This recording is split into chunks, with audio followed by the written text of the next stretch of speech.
हे मेरे प्रभु, हे माधव, हे गोपाल, आज मेरा हृदय भर आया है। बैठकर सोच रहा था कि तुमसे बात करूं, सीधे सीधे जैसे कोई सखा अपने सखा से करता है। ये शब्द मेरे हृदय से निकल रहे हैं, तुम तक पहुंचे, बस यही कामना है। तुम्हारे बारे में सोचता हूँ तो पहली बात जो मन में आती है वो है तुम्हारा विराट और सहज का अद्भुत मेल। तुम एक और तो संपूर्ण ब्रह्मांड के स्वामी हो, परम ब्रह्म हो, जिसके अंदर सारे लोग समाये हुए हैं।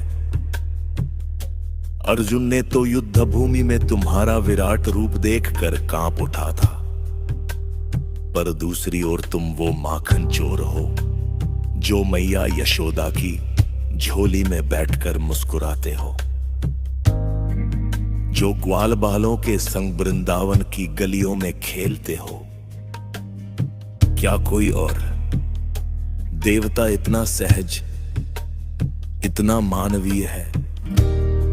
तुम्हारे इसी स्वभाव ने तो मुझ जैसे साधारण भक्त का हौसला बढ़ाया है कि मैं भी तुमसे डर के नहीं, प्यार से बात कर सकता हूं। प्रभु, तुम सिर्फ पूजा वेदी के ऊपर बैठने वाले देवता नहीं हो। तुम तो जीवन के हर पल में बसे हो। जब कोई किसान हल चलाता है तो तुम उसकी मेहनत में दिखते हो। जब कोई ग्वाला गायों को चराता है तो तुम उसकी बांसुरी में सुनाई देते हो। जब कोई सखा मुसीबत में काम आता है तो लगता है तुम ही तो हो उसकी मदद करने वाले। और जब कोई प्रेमी अपनी प्रेमिका से मिलता है तो तुम्हारा ही तो रस उनके दिलों में भरा होता है। तुम्हारी बांसुरी की तान सुनकर ही तो हम सब मोहित हो जाते हैं। वो मुरली कितना मधुर स्वर बिखेरती है कि पूरी सृष्टि थम सी जाती है। पेड़ पौधे, पशु पक्षी, मनुष्य देवता सब तुम्हारे स्वर में लीन हो जाते हैं। क्या यही तुम्हारा दिव्य योग है जो सबको एक सूत्र में बांध देता है? हे केशव, तुम्हारा पूरा जीवन ही तो हमें सिखाता है कि धर्म की स्थापना के लिए संघर्ष करना ही पड़ता है। तुमने बचपन में ही पूतना जैसी राक्षसी का वध किया, कालिया नाग को मारकर यमुना का पानी शुद्ध किया और बड़े होकर महाभारत जैसे महायुद्ध का साक्षी और मार्गदर्शक बने। तुमने हमें सिखाया कि आडंबरों और अन्याय के खिलाफ खड़े होने का साहस ही सच्चा कर्म है।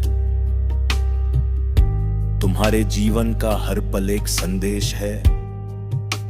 जीवन आनंद का उत्सव है, पर इस उत्सव में धर्म का पालन और कर्तव्य का निर्वहन भी उतना ही आवश्यक है।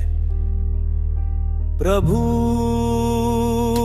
मैं अक्सर सोचता हूँ कि तुम्हारे और तुम्हारे भक्तों के बीच का प्रेम कितना निराला है।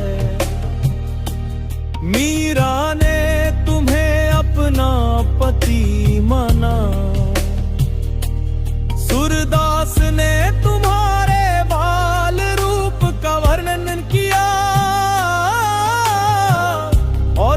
तुलसीदास ने तुम्हें मर्यादा पुरुषोत्तम राम के रूप में चित्रित किया। हर भक्त ने तुम्हें अपने अपने ढंग से पाया। यही तो तुम्हारी महिमा है, तुम हर भाव में हर रूप में स्वीकार करते हो। पर हे प्रभु, तुम्हारी सबसे बड़ी शिक्षा तो निस्वार्थ भक्ति है। जब तुमने अर्जुन को गीता का उपदेश दिया तो तुमने कर्म, ध्यान और ज्ञान के मार्ग बताए, पर अंत में कहा सर्वधर्मान परित्यज्य मेकम शरणम व्रज। सभी धर्मों का त्याग करके केवल मेरी शरण में आ जाओ। ये तुम्हारा भक्त के प्रति असीम प्रेम ही तो है। तुमने कहा पत्रम पुष्पम फरम तोयम यो में भक्त्या प्रयच्छति तदहम भक्त्यपहृतमश्नामि प्रयतात्मन। कोई भी भक्त अगर श्रद्धा से पत्र, पुष्प, फल, जल अर्पित करता है तो मैं उसे स्वीकार करता हूं। तुम्हारी ये सहज स्वीकार्यता ही तो तुम्हें हम सबका सबसे प्रिय बनाती है। तुम्हारे दिए योगेश्वर